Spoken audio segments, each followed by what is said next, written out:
Discuss करेंगे maths का आपका जो संख्या पद्धति है उसके ऊपर। ठीक है, सभी बच्चे जल्दी से कनेक्ट हो जाएंगे।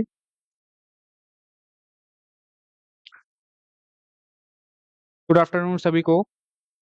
जितने भी बच्चे तैयारी कर रहे हैं आने वाले सीजी व्यापम के कोई भी एग्जाम, वो बिल्कुल इस कक्षा का लाभ ले सकते हैं। ये सभी एग्जाम के लिए उतना ही इम्पोर्टेंट है जितने कि बाकी सब्जेक्ट। चलिए जल्दी से कनेक्ट कर जाएंगे। हम्म। चलो भाई, कहाँ तक मैं करा दिया था? ये सब क्वेश्चन अपन कर लिए हैं, ये वाला भी हो गया है, ये कर रहे थे। ठीक है,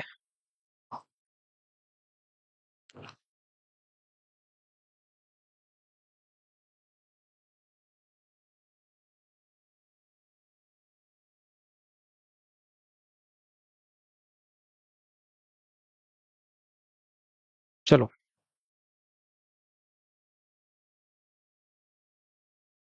प्रश्न ध्यान देना। एक संख्या दो अंकों से बनी है। एक संख्या दो अंकों से बनी है। संख्या का एक चौथाई उसके एक तिहाई से दो कम है। संख्या का एक चौथाई उसके एक तिहाई से दो कम है। संख्या के अंकों का योग ज्ञात कीजिए। संख्या के अंकों का योग ज्ञात कीजिए। तो मैं आप लोग को हमेशा बोलता हूं कि संख्या जब भी इमेजिन करने बोले तो इस तरीके से एक्स वाई संख्या आपको इमेजिन करना है, एक्स वाई संख्या। ठीक, पहली बात। फिर बोल रहा है संख्या का एक चौथाई, ये संख्या का एक चौथाई, ये जो एक्स वाई है इसका, ये जो संख्या है इसका एक चौथाई, एक चौथाई उसके एक तिहाई से दो कम है। एक तिहाई से कितना कम है? दो कम है।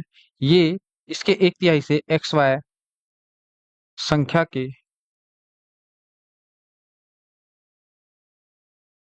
एक तिहाई से,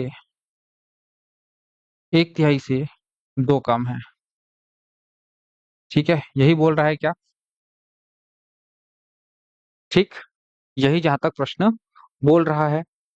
कुछ मत करो, ये एक्स वाई संख्या को उस तरफ पक्षांतर करो, माइनस दो को इस तरफ पक्षांतर करो, दो बराबर एक बटे तीन एक्स वाई संख्या माइनस एक बटे चार एक्स वाई संख्या। ठीक, यहां से दो बराबर एक, ये जो एक्स वाई संख्या दिख रही है इसको कॉमन लूंगा तो एक बटे तीन माइनस एक बटे चार आ जाएगा, और ये एक्स वाई संख्या के बराबर होगा। ठीक है, अब इसको अगर सॉल्व करें, ठीक है, इसको सॉल्व करोगे तो चार एकम चार, तीन एकम तीन और चार तिया बारह नीचे में आ जाएगा। तो दो बराबर हो जाएगा चार एकम चार माइनस तीन डिवाइडेड बाय चार तिया बारह एक्स वाई संख्या। ठीक, अब यहाँ से चार माइनस तीन एक हो जाएगा, बारह दूनी चौबीस, एक्स वाई संख्या बराबर हो जाएगा, एक्स वाई संख्या जो आपका संख्या है वो आ जाएगा बारह दूनी चौबीस। तो आपका संख्या कितना आ गया है? बारह दूनी चौबीस। अंकों का योग पूछा हुआ है तो अंकों का योग क्या होगा? अगर मैं बात करूं इसमें दो अंक हैं, एक है दो और एक है चार, दो और चार दोनों का योग पूछा हुआ है जो कि छह के बराबर होगा, ये आंसर हो जाएगा।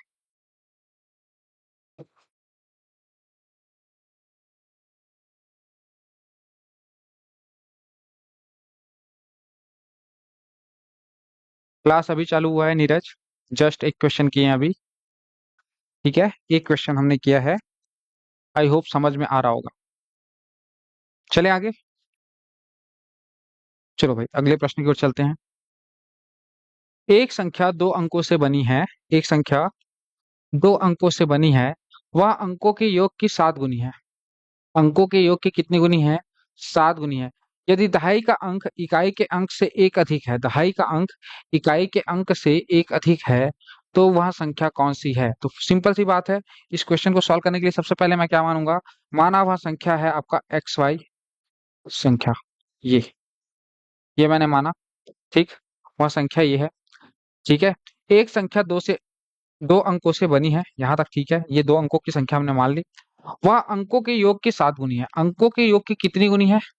सात गुनी है। ये जो आपकी संख्या है एक्स वाई, जो संख्या है एक्स वाई, जो संख्या है ये अंकों के योग के, ये एक्स प्लस वाई, अंकों का योग एक्स प्लस वाई होगा, इसका 7 गुना है, अंकों के योग का 7 गुना है, ये प्रश्न बोल रहा है। ठीक है, अंकों के योग का कितना गुना है? 7 गुना है। ये संख्या जो है अंकों के योग का 7 गुना है। संख्या को मैं कैसे लिखता हूँ? तो संख्या को लिखता हूँ मैं 10x प्लस वाई बराबर 7x प्लस 7y। यही तो हो जाएगा क्या? पक्षांतर कर दो इस 7x को इस तरफ, तो 10x माइनस 7x बराबर y को उस तरफ पक्षांतर कर दो तो 7y माइनस वाई। यहाँ से देखोगे तो ये हो जाएगा 3x बराबर 6y, या x बराबर 2y। x बराबर 2y, एक समीकरण तो ये मिल गया, x बराबर 2y।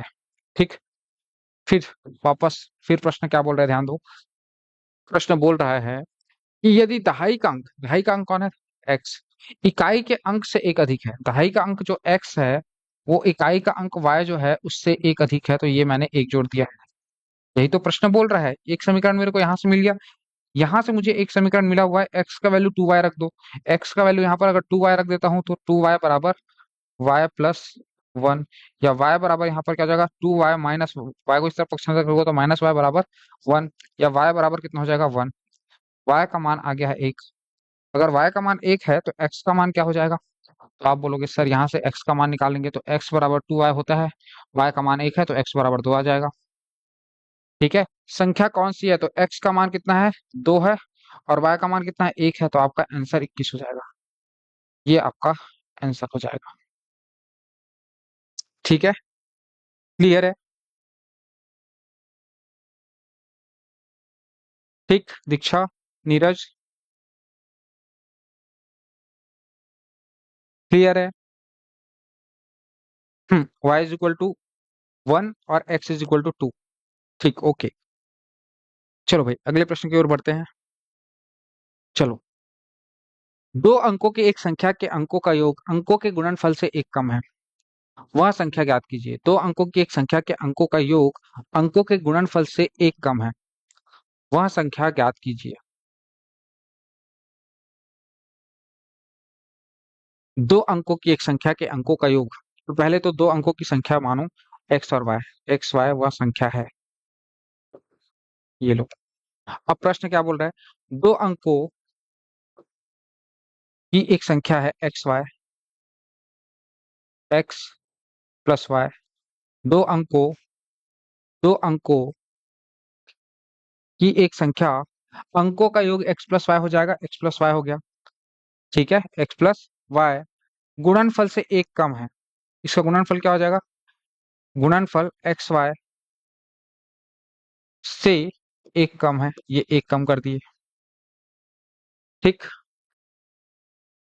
वह संख्या ज्ञात कीजिए। अब यहाँ पे अगर इसको मैं सॉल्व करने जाऊं तो देखो भाई, समीकरण एक ही है, एक समीकरण है, समीकरण की संख्या कितनी है? एक समीकरण है, एक समीकरण, और राशियां दो है, एक्स है और वाई है, तो यहाँ पर आपके आंकड़े जो है वो अपर्याप्त हैं, आंकड़े अपर्याप्त हैं, क्योंकि दो चर राशियों का मान ज्ञात करने के लिए दो इक्वेशन का होना आवश्यक होता है। यहाँ पर एक ही समीकरण है, एक और समीकरण की आवश्यकता है जो कि यहाँ पर दी नहीं गई है, इसलिए आंकड़े आपके कैसे हैं? अपर्याप्त है, डाटा अपर्याप्त है। क्लियर बात?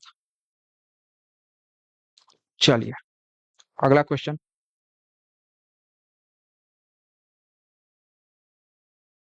चलो अगला प्रश्न क्या बोल रहा है? दो अंकों की एक संख्या में दहाई का अंक इकाई के अंक से एक अधिक है, दोनों का अंकों का योग 5 है, दोनों अंकों का योग 5 है, वह संख्या ज्ञात कीजिए, वह संख्या ज्ञात कीजिए। चलो ध्यान से सुनना, ठीक है?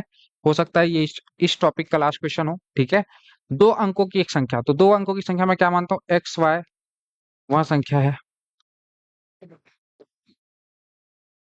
ठीक, दो अंकों की एक संख्या में एक्स वाई वह संख्या है।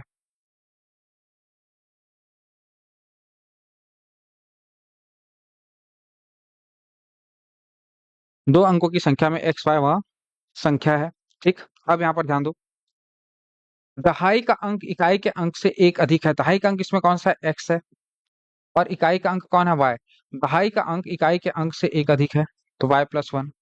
दोनों अंकों का योग दोनों अंकों का योग 5 है। दोनों अंकों का योग कितना है? 5 है। तो x+y दोनों अंकों का योग कितना दिया हुआ है? 5 दिया हुआ है। अच्छा, x-y बराबर 1 मिल गया है और x+y बराबर 5, ये दो समीकरण मेरे को मिल गया है। दो समीकरण मिल गया तो दोनों सॉल्व हो जाएगा। जब भी ऐसा सिचुएशन आता है तो मैं आपको बोल के रखा हूँ, अगर x का मान निकालना है यहाँ पर, तो दोनों समीकरण के ये जो संख्या दिख रहा है इनको जोड़ के आधा कर दो। 1+5/2 विच इज नथिंग बट 6/2 बराबर 3। तो x का मान यहाँ पर 3 आ जाएगा। ऐसे ही y का मान भी निकालेंगे, लेकिन y में घटा देना है। तो 5-1/2 बराबर 4/2, जो कि 2 के बराबर आ जाएगा। तो यहाँ से आपका उत्तर क्या आ जाएगा? आपका संख्या x की जगह पे 3 आएगा और y की जगह पे 2 आएगा। ठीक है, तो 32 आपका आंसर हो जाएगा। ठीक है, बाकी समीकरण को घटा के भी आप लोग सॉल्व कर सकते हो। ठीक है,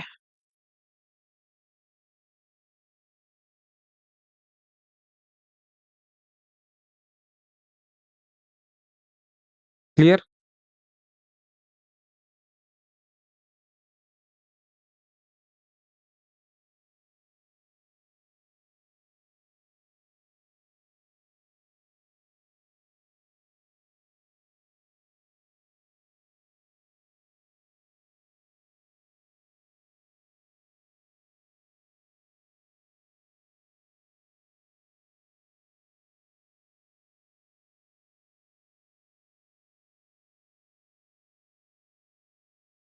चलो अगले प्रश्न पे चलें। चलो अगला टाइप है। ठीक है, नेक्स्ट टाइप पे पहुंच गए हैं। टाइप चेंज हो गया है। ठीक, नेक्स्ट टाइप है। अगला टाइप है संख्याओं के पारस्परिक संबंधों पर आधारित प्रश्न। संख्याओं के पारस्परिक संबंधों पर आधारित प्रश्न, ये सब एकदम बेसिक और फंडामेंटल क्वेश्चंस हैं। पढ़ाने का कारण एक ही है कि आपका मैथ्स में पकड़ बेहतर हो। यहाँ से प्रश्न आने की संभावना नहीं है, लेकिन जब तक आप इन प्रश्नों को नहीं सीखोगे तब तक आगे के प्रश्न बनने मुश्किल जाएंगे। मेरा सिंपल सा सिंपल सा कॉन्सेप्ट रहता है कि पहले मैं फाउंडेशन बिछाता हूँ, पहले मैं फाउंडेशन बनाता हूँ। फाउंडेशन जैसे आप लोग का रेडी हो जाएगा, हम लोग लघुत्तम समापवर्तक और महत्तम समापवर्तक से आप लोग का जो सिलेबस वाला पोर्शन है उसको कवर करेंगे। ठीक है, तो हड़बड़ाना मत, भरोसा रखना। धीरे धीरे मैं फाउंडेशन बिछा रहा हूँ। आप यकीन मानिए, मैं कठिन से कठिन प्रश्न भी आपको इजी करके दूंगा। बस थोड़ा सा टाइम दो मेरे को। आने वाला 1 महीना मेरे साथ टाइम आप निकालो। आपको यकीन मानो, आपका कॉन्सेप्ट बहुत बेहतर होगा मैथ्स में। जैसा मैं पढ़ाता हूँ वैसा आपको नहीं मिलेगा कहीं पर भी। ठीक है, जो अप्रोच मैं दिखाऊंगा ना किसी भी क्वेश्चन को सॉल्व करने के लिए, देखो हर क्वेश्चन अपने आप में दूसरे क्वेश्चन से अलग होता है, ये बात आप लोग समझ जाओ। ठीक है, और हर क्वेश्चन को सॉल्व करने के लिए मैं अगर एक ही फॉर्मूला अगर लेकर आता हूं तो वो ऐसे ही नहीं आएगा, उसके लिए मुझे फाउंडेशन बनाना पड़ेगा। ठीक है, चलो ध्यान दो। दो संख्याएं 7:5 के अनुपात में है, उनका गुणनफल 560 है। अच्छा भाई, दो संख्याएं हैं जिनका अनुपात है 7:5। इसका मतलब ये है कि अगर पहली संख्या को मैं 7x मानूंगा तो दूसरी संख्या को मेरे को 5x मानना पड़ेगा। क्यों? कारण समझना, अगर पहली संख्या 7x मान रहा हूँ तो दूसरी संख्या 5x क्यों मान रहा हूँ? क्योंकि भाई यहाँ पर अनुपात मेंटेन है, 7x/5x। अगर मैं इन दोनों को भाग दूंगा तो x से x कट जाएगा। इसलिए अगर 7x पहली संख्या मानता हूँ तो दूसरी संख्या आप कितनी हो जाएगी? 5x। कोई दिक्कत नहीं है, 7x और 5x अपन ने मान लिया यहाँ पे। 7x और 5x, पहली संख्या 7x, दूसरी संख्या 5x, उनका गुणनफल 560 है। इन दोनों का गुणनफल कितना है? 560। मतलब अगर मैं 7x, पहली संख्या 7x है और दूसरी संख्या कितनी है? 5x, जब इन दोनों का गुणा करूंगा तो ये बराबर है कितने के? 560 के। ठीक, यहां से x का वर्ग जो है वो बराबर हो जाएगा 560 डिवाइडेड बाय 7 × 5 के। ठीक, 7 × 1 = 7, 7 × 8 = 56, शून्य, 8 × 1 = 8, 8 × 1 = 8, 3 8 छक्के 30। तो एक्स स्क्वायर बराबर कितना आ गया? 16। एक्स बराबर कितना आ जाएगा? 4। एक्स बराबर कितना आ जाएगा? 4।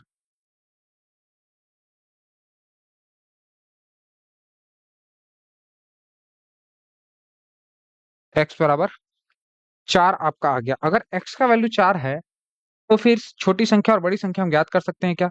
तो आपको पता ही है कि पहली संख्या हमने कितनी मानी है? 7x। और दूसरी संख्या हमने कितना माना है 5x। 7x बराबर कितना हो जाएगा 7 गुना 4। पहला संख्या कितना आ गया 28। दूसरी संख्या 5 गुना 4, 5 चौक 20। छोटी संख्या कौन सी पूछा हुआ है, तो छोटी संख्या यही वाली है, ये आंसर हो जाएगा। ठीक है, यही आपका क्या हो जाएगा आंसर। क्लियर। हाँ, छोटी संख्या 20 हो जाएगा। ठीक है दीक्षा। ओके, बढ़िया। हम्म, अगला प्रश्न ध्यान दो। तीन संख्याओं का योग 75 है। तीन संख्याओं का योग कितना है 75 है। प्रथम तथा द्वितीय संख्याओं में 3:5 तथा द्वितीय एवं तृतीय संख्याओं में 5:7 का अनुपात है। अब ये क्वेश्चन जो है, अनुपात समानुपात जब तक नहीं पढ़े रहोगे तब तक बनना मुश्किल है। लेकिन अभी मैं यहाँ पर सिखाऊंगा, समझना प्रयास करना समझने का। जैसे कि यहाँ पर दिया हुआ है समझना कि दो संख्याओं का अनुपात, प्रथम और द्वितीय संख्या का अनुपात, प्रथम और द्वितीय संख्या का अनुपात 3:5 है तथा द्वितीय एवं तृतीय संख्या का अनुपात 5:7 है। तो तीनों संख्याओं का जब तक अनुपात हमको पता नहीं रहेगा, हम एक फिक्स वैल्यू नहीं ले सकते। जैसे कि यहाँ पर मैंने 7x और 5x मान लिया था, है ना। पहली संख्या 7x, दूसरी संख्या 5x। यहाँ पर प्रॉब्लम यह है कि यहाँ पर तीन संख्याएं हैं। पहली संख्या का अनुपात क्या दिया हुआ है, पहली संख्या और दूसरी संख्या का अनुपात दिया हुआ है 3:5। वहीं पर दूसरी संख्या और तीसरी संख्या के बीच अनुपात दिया हुआ है, कितना दिया हुआ है, यहाँ पर देखो 5:7। 5:7। तीनों संख्याओं के बीच अनुपात मुझे निकालना है। और तीनों संख्याओं के बीच अनुपात कैसे निकालूंगा, तो तीनों संख्याओं के बीच अगर मुझे अनुपात निकालना है तो कुछ इस तरीके से लिखूंगा पहले। उसके बाद ये 5 के बगल में 5 यहाँ फिल कर दूंगा, इस 5 के बगल में यहाँ पे 5 फिल कर दूंगा। ठीक, ये वाला 5 इसको 5 फिल करवाया, ये वाला 5 यहाँ पे फिल करवाया। अनुपात समानुपात वाले यूनिट में और डिटेल से डिस्कस करेंगे। 5 × 15 ऊपर से नीचे की ओर गुणा कर दोगे, 5 × 15 अनुपात 5×5 = 25 अनुपात 5×7 = 35। इसको और सॉल्व करोगे तो ये सब 5 से भाग जाएगा, तो यहाँ पर 3 आ जाएगा। 3:5:7। ठीक है, सबको 5 से भाग लगाओ, 5×3 = 15, 5×5 = 25, 5×7 = 35। अब यहाँ पर मैं चाहूं तो पहली संख्या, दूसरी संख्या और तीसरी संख्या का अनुपात कितना है, 3:5:7 है। 3:5:7 है। इसका मतलब ये है कि मैं पहली संख्या को चाहूं तो 3x मान सकता हूँ, दूसरी संख्या को मैं 5x मान सकता हूँ, और तीसरी संख्या को मैं 7x मान सकता हूँ। 3x, 5x और 7x। ठीक है, 3x, 5x और 7x। ठीक, अब ध्यान दो, 3x, 5x और 7x तीनों संख्याओं को मैं मान सकता हूँ। हम्म, अब यहाँ पर इसको फिर फर्दर कैसे सॉल्व करें, तो फर्दर सॉल्व करने के लिए देखो, बोला हुआ है कि तीन संख्याओं का योग कितना है 75 है। तीनों संख्याओं का योग कितना है 75। इसका मतलब ये है कि अगर मैं, पहली संख्या 3x है, तो 3x plus 5x plus 7x, तीनों का जो योग है इन तीनों संख्या, क्योंकि मैंने माना है 3x, 5x और 7x, संख्याओं को मैंने 3x, 5x और 7x मान के रखा हुआ है, तीनों का योग जो है वो कितना है 75। ये 75 आ गया। ठीक, इसको सॉल्व करोगे तो 7×3 = 10, 5 × 15x। 15x बराबर 75। बिल्कुल बेसिक से बता रहा हूँ, अभी शॉर्ट ट्रिक भी बताऊंगा सबका। x बराबर 15×6 = 75, तो x का वैल्यू आ गया 6। अब इस x के वैल्यू को यहाँ रख दो। तो पहली संख्या 3x है, तो 6×3 = 18। दूसरी संख्या 6×5 = 30, और तीसरी संख्या 7×6 = 42। 18, 30 और 42 आ गया। सबसे बड़ी संख्या ज्ञात करना है, तो सबसे बड़ी संख्या कौन सी है 42। सबसे बड़ी संख्या कौन सी है 42, तो आपका आंसर हो जाएगा 42। एक और तरीका है इस संख्या को निकालने का, अनुपाती मेथड। ठीक है, अनुपाती तरीका। देखो, इसमें से सबसे बड़ी संख्या कौन सी होगी, ऑब्वियस सी बात है कि ये 7 अनुपात है, तो सबसे बड़ा कौन सा होगा, ये 7। तो 7 अनुपात ऊपर में लिखोगे, 7 अनुपात, डायरेक्ट आंसर बता रहा हूँ। ठीक है, डायरेक्ट अगर आपको लेकर आना है, ये सब झमेला नहीं करना, तुक्के केस में बता रहा हूँ। डायरेक्ट अगर आपको करना है तो ये इन सब में 7 अनुपात आपको लेकर आना है। सबसे बड़ी संख्या क्या है 7। नीचे क्या आएगा, तो नीचे आएगा इन सब का अनुपाती योग। इन सब का अनुपाती योग कितना है, 7×3 = 10, 10×5 = 15। 60/15, और इसको मल्टीप्लाई कर देना है कुल योग से, जो कि 75 है। ठीक है, 15 × 15, 15×6 = 75। माफ कीजिएगा, 15 पंचे 75 होता है, मैंने छक्के किया हुआ बार बार। ठीक है, ध्यान देंगे। थोड़ा सा यहाँ पे पता नहीं क्या हो गया था, बस थोड़ा सा गलती हुआ है, ध्यान दीजिएगा। x बराबर 5 आएगा, गलती से बस दिमाग से स्लिप हो गया ये। 15 पंचे 75 होता है। ठीक, तो यहाँ पे 5 दिया, 15 हो जाएगा, 5 पंचे 25 हो जाएगा, और ये 5 सत्ते 35 हो जाएगा। ठीक, यहाँ पर ध्यान दो। अगर मैं बात करूँ डायरेक्ट मेथड, तो यहाँ पर मैंने क्या कहा कि जो सबसे बड़ा वैल्यू है उसको यहाँ पर लिख दो, क्योंकि हमको इसी का वैल्यू निकालना है, 7 वाले का। और नीचे आएगा आपका 15 अनुपाती योग, 7 धन 5 धन 3 15, और इसको गुणा कर देंगे हम किससे, इसको हम गुणा कर देंगे कुल योग जो है उससे, 75 से। ठीक है, तो 15 का 15, 15 पंचे 75, 7 पंचे 35 हमारा आंसर आ जाएगा। 15 छक्के 90 होता है, पता नहीं बस स्लिप शॉट हो गया। ठीक है, ओके।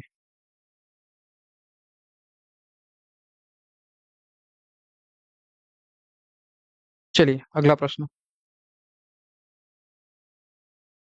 दो संख्याओं में 3 अनुपात 7 का अनुपात है। दो संख्याओं में 3 अनुपात 7 का अनुपात है। प्रत्येक में 5 जोड़ देने पर अनुपात 1 अनुपात 2 अनुपात हो जाता है, 1 अनुपात 2 हो जाता है। प्रत्येक संख्या ज्ञात कीजिए। सिंपल सा प्रश्न है, आसान सा प्रश्न है। देखो, अगर दो संख्या दिया हुआ है, पहले दो संख्याओं का अनुपात दिया हुआ है 3 अनुपात 7, तो मैं मान सकता हूँ कि पहली संख्या कितनी है, 3x है, और दूसरी संख्या कितनी है, 7x है। फिर प्रश्न बोलता है कि, ध्यान दो, पहली संख्या में कितना मान के चल रहा हूँ, 3x, और दूसरी संख्या में 7x।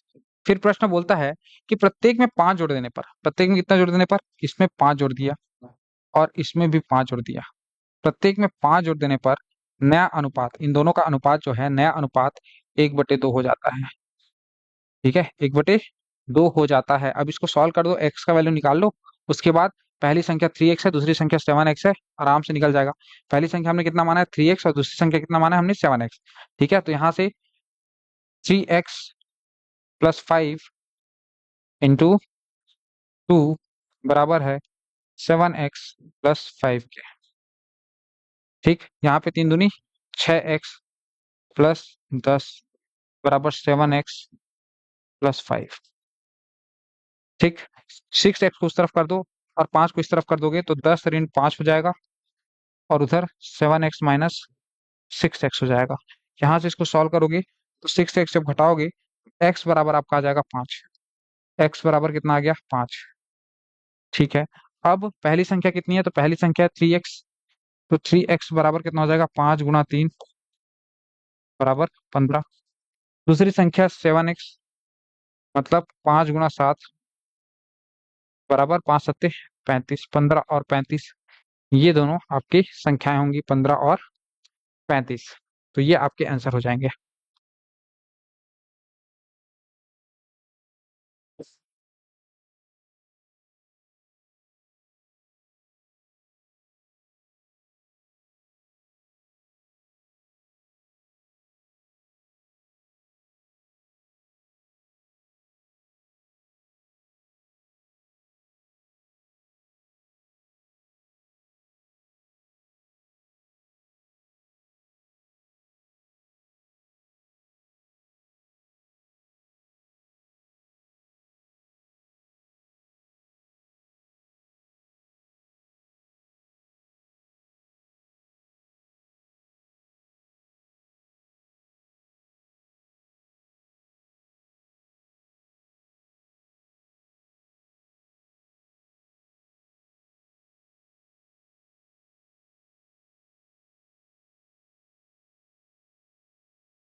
चलो अगला टाइप है जानवरों पर आधारित प्रश्न।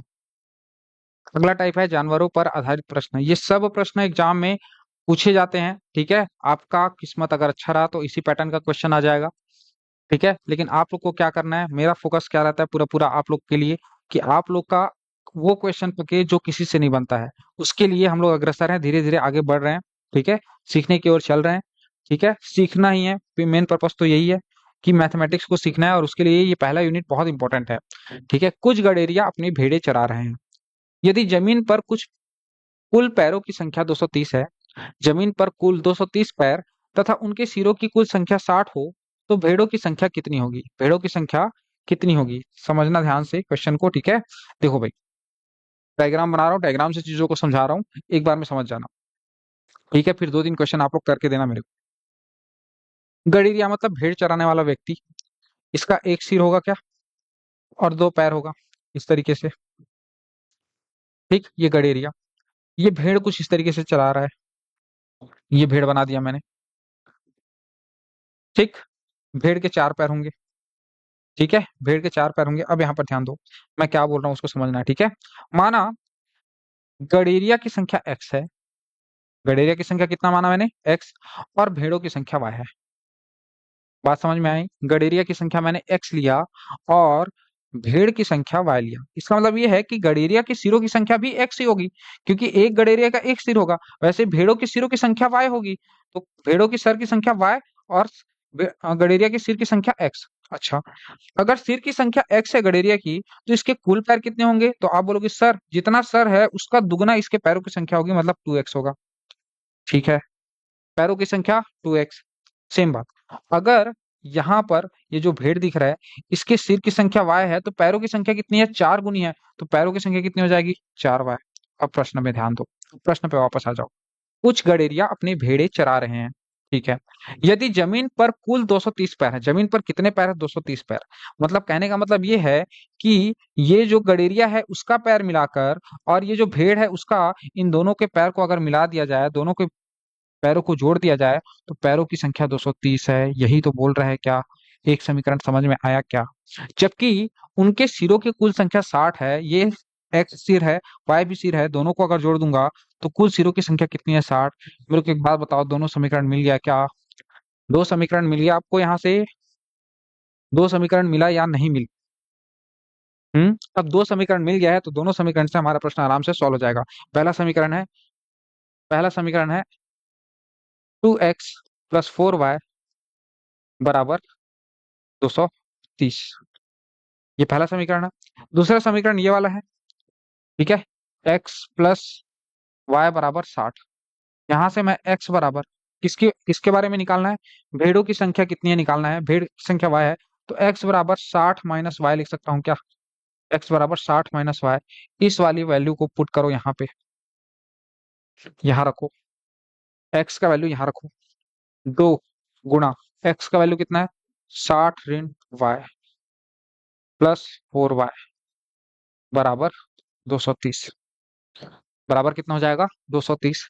सॉल्व करो, 6 दूनी 12, 120 -2y धन 4y बराबर 230। ठीक, इसको सॉल्व करोगे 200, 120 को उस तरफ पक्षांतर करोगे, ये 2y बचेगा, 4y में 2y घटाऊंगा तो 2y बचेगा। 120 230 में कितना घटाएंगे, 120, तो 2y बराबर कितना आ जाएगा, 2y बराबर आ जाएगा आपका 110। या यहीं पे y बराबर आपका हो जाएगा, दो को इस तरफ पक्षांतर करोगे तो 55। तो y का वैल्यू कितना मिल गया, 55। मतलब y क्या है, y भेड़ की संख्या है क्या? तो y बराबर कितना आ गया है, 55, और यही तो हमारा आंसर है। इसी को तो पूछा हुआ है, ठीक है।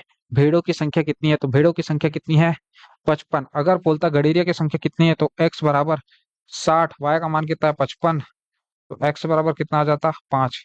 गड़ेरिया की संख्या है 5, भेड़ों की संख्या है 55, ठीक। जो आंसर निकालना चाहो निकाल सकते हो यहाँ से, कोई दिक्कत वाली बात नहीं है, ठीक है। गुड आफ्टरनून आरती, क्या आप लोग का आंसर आ रहा है? आप लोग को सबको समझ में आ रहा है कि नहीं आ रहा है, एक बार बताएंगे।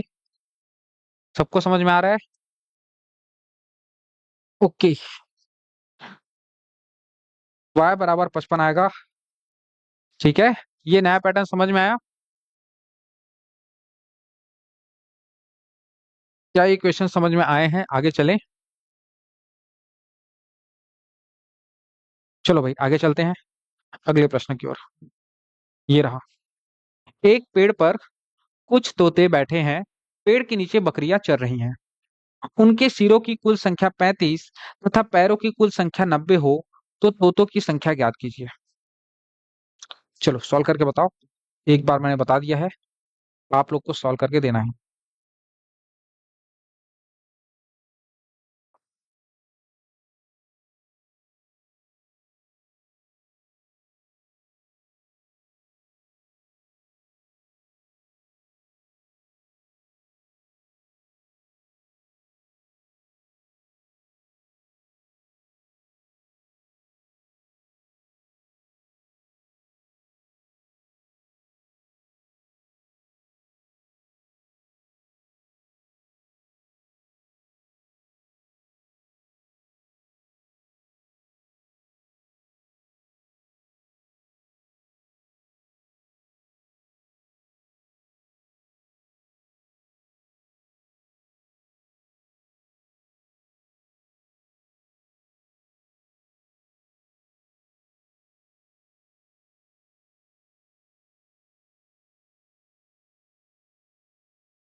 तोतों की संख्या 25। ओके।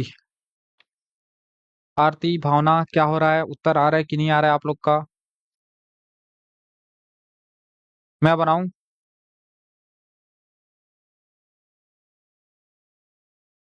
मेरे को बनाना पड़ेगा क्या?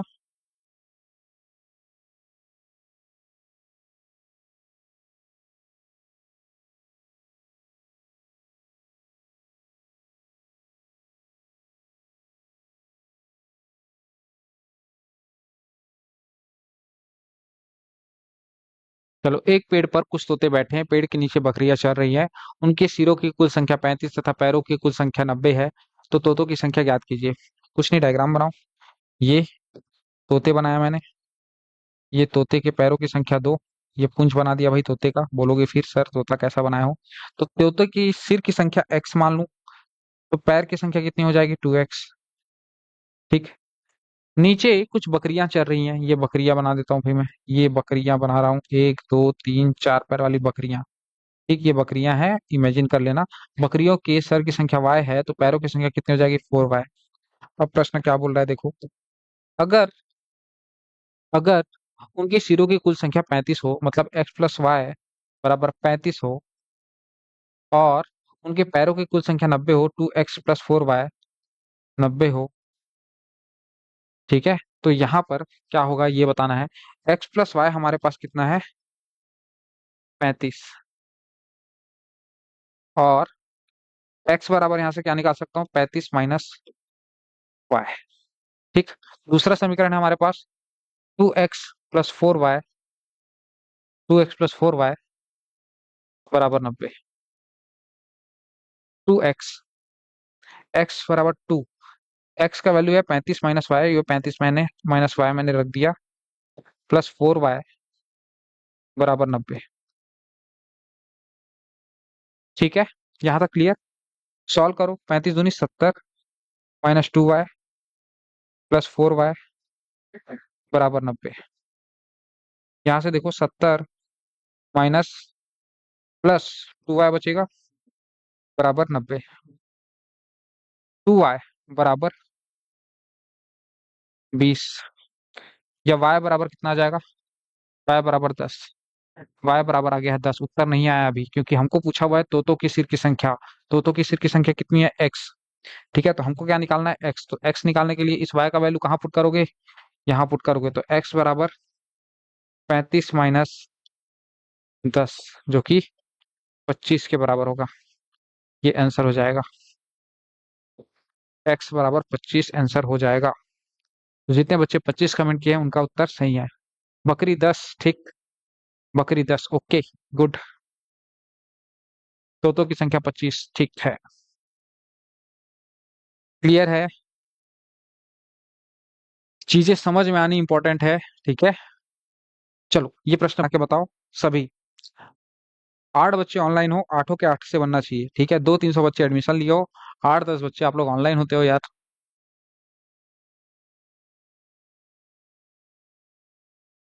चलो ये प्रश्न बनाओ।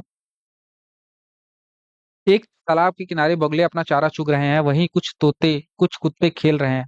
यदि उनके सिरों की कुल संख्या 24 तथा पैरों की कुल संख्या 60 हो, तो बगलों की संख्या ज्ञात कीजिए।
किसी का आंसर आया?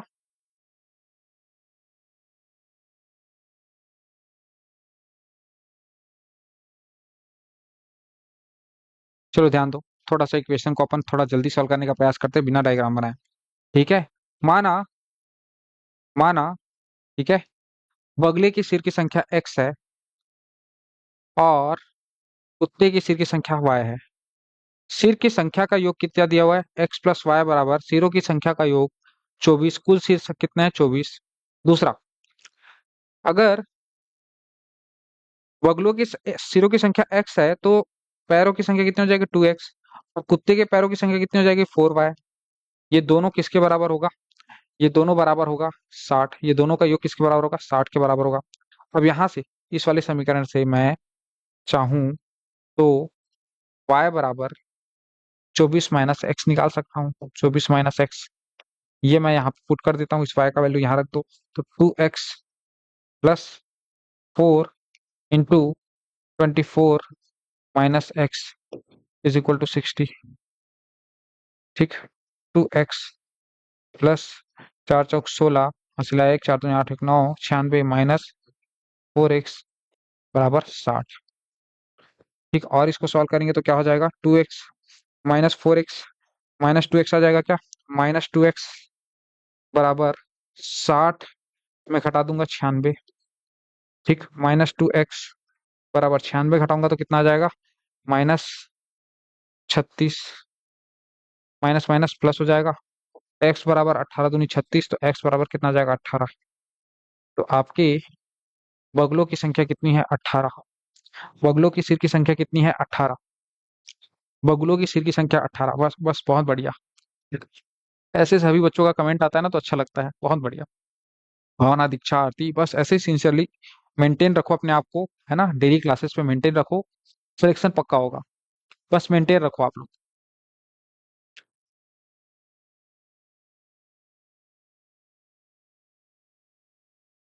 चलो, गुणा भाग और जोड़ घटाव पर आधारित प्रश्न। गुणा भाग और जोड़ घटाव पर आधारित प्रश्न है।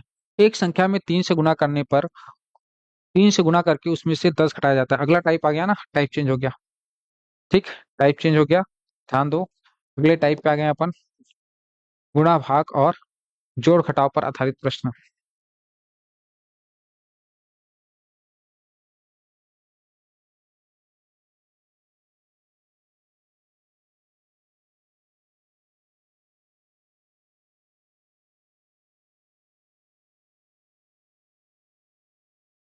चलो, एक संख्या में 3 से गुणा करके उसमें 10 घटाया जाता है। प्राप्त परिणाम में 7 से भाग दी जाती है, अंत में 5 प्राप्त होता है। वह संख्या ज्ञात कीजिए। एक संख्या में 3 से गुणा करके उसमें 10 घटाया जाता है। माना वह संख्या x है, मुझे मालूम नहीं है वो संख्या कितनी है, तो वो संख्या x है। इस x में 3 का गुणा किया जाता है, ये 3 मैंने गुणा किया। 3 का गुणा करने के बाद इसमें से 10 घटाया जाता है, तो -10 किया।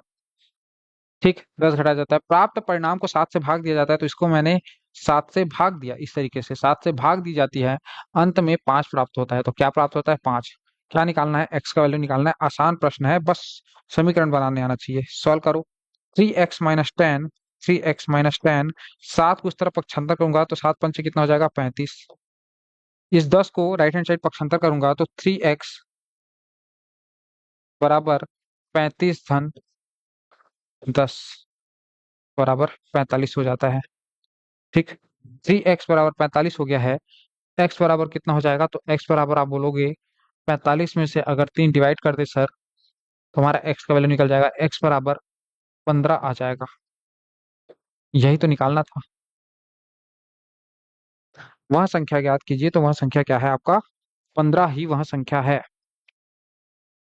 हाँ, वेरी गुड दीक्षा, वेरी गुड भावना, बहुत बढ़िया, वेरी गुड।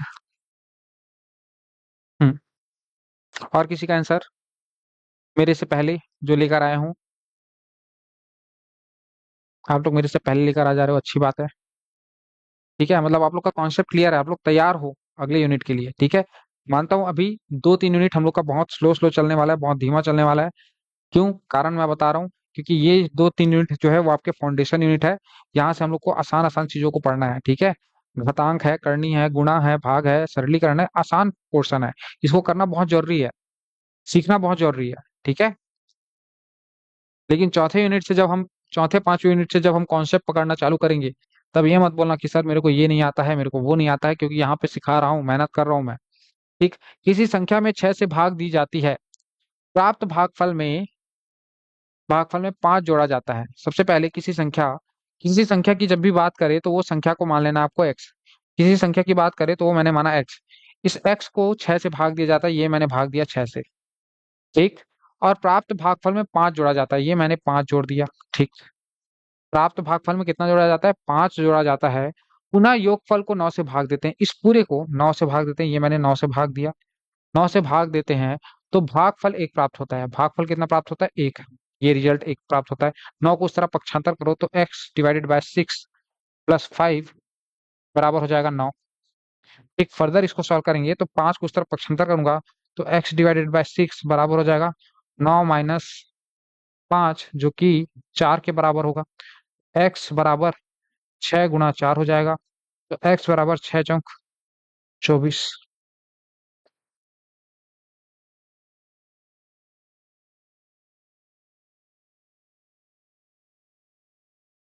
ठीक है, x बराबर 24। क्लियर? अब कोई दिक्कत नहीं जाना चाहिए। हाँ 24। ठीक है, दीक्षा का आंसर आ गया 24।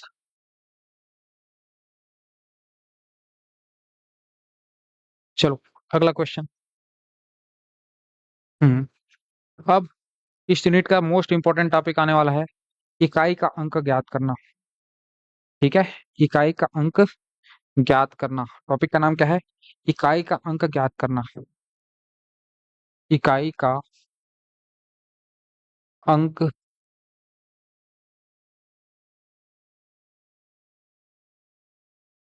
ज्ञात करना।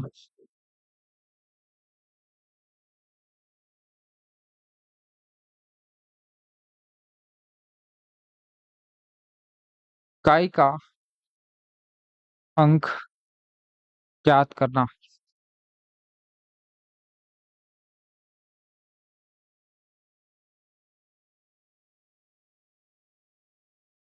एक टॉपिक है हमारा, इकाई का अंक ज्ञात करना। देखो क्या होता है, एग्जाम में कुछ इस तरीके के प्रश्न पूछे जाते हैं कि जैसे कि 2205 गुणा 110,112।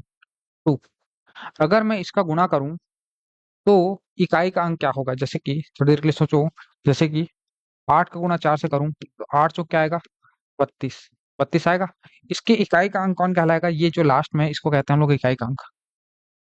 इकाई का अंक ज्ञात करना है। अब मैं बोलूं 8 चौक 32, इकाई का अंक कितना निकला? 2। मैं बोलूं 18 गुणा 4 करके बताओ और इकाई का अंक कितना होगा? तब आप बोलोगे सर 18 दूनी 36, 36 दूनी 72। इस केस में भी इकाई का अंक कितना रहा है? 2। तो इकाई का अंक जो है इधर पीछे के अंक के ऊपर निर्भर नहीं करता, ये क्या है कोई फर्क नहीं पड़ता। इसको मैं क्या लिख सकता हूँ? अगर मेरे को 1 2 1 8 भी दिया रहा है और इधर गुणा 1 2 1 4 भी दिया रहा है, तो मेरे को कुछ नहीं करना है। ये पीछे जो दिख रहा है ना, इसको नेग्लेक्ट कर देना है। इसको नेग्लेक्ट कर देना है, इसको लिख देना है डॉट डॉट एक 8, और इसको लिख देना है गुणा करके डॉट डॉट डॉट 4।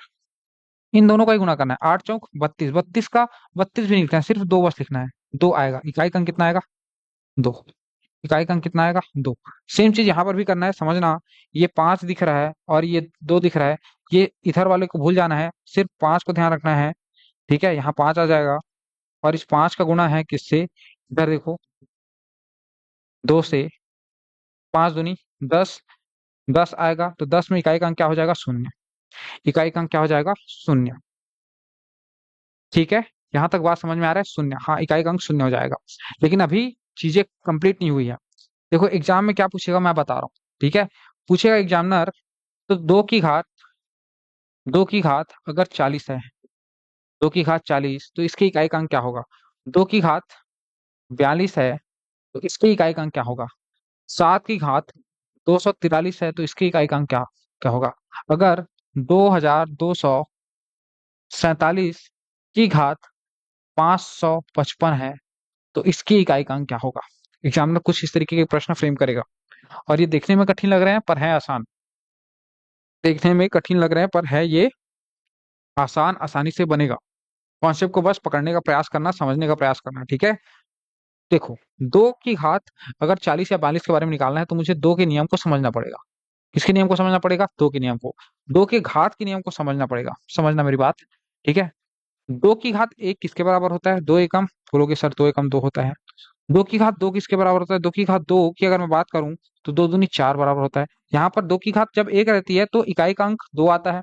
दो की घात दो कर दूं तो इकाई का अंक चार आता है। दो की घात अगर तीन कर दूं तो इकाई का अंक चार दूनी आठ। ठीक है। दो की घात अगर चार करूं तो आठ दूनी सोलह। इकाई का अंक इस केस में कितना आ रहा है? छह। तो इस छह को बस ध्यान रखना, छह। दो की घात अगर पांच कर दूं तो ये हो जाता है, हाँ, आठ दूनी सोलह, सोलह दूनी बत्तीस, बत्तीस का दो, सिर्फ दो को याद रखो। ठीक है। अब यहाँ पर एक चीज देखो, एक पैटर्न नोटिस करोगे आप यहाँ पर, कि भाई साहब जैसे ही दो की घात एक है चार आ रहा है, दो की घात दो चार आ रहा है, दो की घात तीन आठ आ रहा है, दो की चार घात चार छह आ रहा है, दो की घात पांच वापस दो आ गया, दो की घात छह कितना आएगा? तो दो की घात छह जो है चार आएगा। करके देख लो। दो दो दूनी चार, चार दूनी आठ, आठ दूनी सोलह, सोलह दूनी बत्तीस, बत्तीस दूनी चौसठ। यहाँ पे चौसठ का चार बस लिखा हूं मैं। दो की घात सात, दो की घात सात कितना आएगा? आठ आ जाएगा। और दो की घात आठ कितना आ जाएगा? तो दो की घात वापस छह आ जाएगा। तो यहाँ पर देख रहे हो, ये चार बार में अपने आप को रिपीट कर रहा है। क्या कर रहा है? चार बार में अपने आप को क्या कर रहा है? रिपीट कर रहा है। इसका मतलब यहाँ पर चार का साइकिल चल रहा है। किसका साइकिल चल रहा है? चार का साइकिल। अब मैं दो की घात बयालीस को यहाँ ले रहा हूँ, ध्यान देना। ठीक है। दो की घात किसको ले लिया? बयालीस को मैंने यहाँ लिया। दो की घात बयालीस में अगर मेरे को जानना है कि दो की घात बयालीस में इकाई का अंक क्या है, तो मैं कुछ नहीं करूंगा, मुझे इसको चार से भाग लगा देना है। ये चार से भाग लगा दो। चार से भाग लगाओगे तो चार दहम 40, दो बस बचेगा। शेषफल कितना बचेगा? शेषफल दो बचेगा। शेषफल कितना बच रहा है? दो। शेषफल कितना बच रहा है? दो। तो दो की घात दो वाला कौन सा है उसको देखो, दो की घात दो वाला कौन सा है, वही उत्तर होगा। तो दो की घात दो वाला उत्तर है आपका चार। तो इस तरीके से आपका उत्तर कौन सा हो जाएगा? ये चार वाला आपका उत्तर हो जाएगा। ठीक है। ये चार वाला आपका उत्तर हो जाएगा। ठीक। समझ में आ रहा है क्या? दो की घात दो, ये चार वाला आपका उत्तर हो जाएगा। ठीक है। समझ में आया क्या पहला नियम? ठीक। पहला नियम तो देखो, जब दो की घात एक आएगा तब ये उत्तर होगा। दो की घात दो आएगा तब तो ये उत्तर होगा। जब दो की घात तीन, शेषफल तीन बचेगा तब ये उत्तर होगा। लेकिन दो की घात चार तो कभी शेषफल बच ही नहीं सकता, क्योंकि चार से तो भाग दे रहे हैं। दो की घात चार, दो की घात चार कभी आ ही नहीं सकता, क्योंकि चार कब आएगा?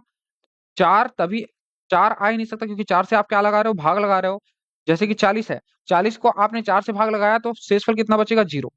यहाँ पर दो की घात 40 है, और इस 40 को जब आप चार से भाग लगाओगे तो शेषफल आपको बचेगा जीरो।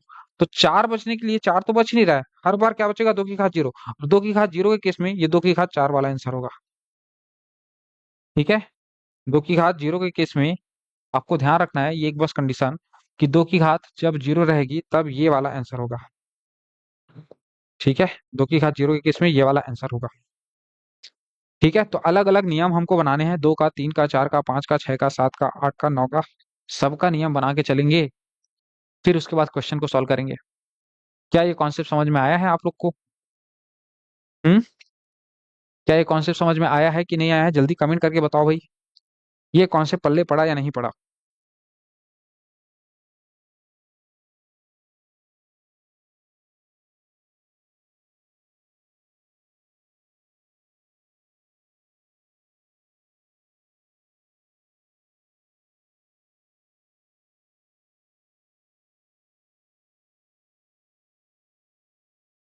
हो गया? 50 मिनट हो गया क्या? हो गया है। चलिए ठीक है। ये कॉन्सेप्ट को हम लोग कल और बिल्डअप करेंगे और इस यूनिट को कल कंप्लीट करने का प्रयास करेंगे। आज की क्लास में इतना ही। चलिए, थैंक यू।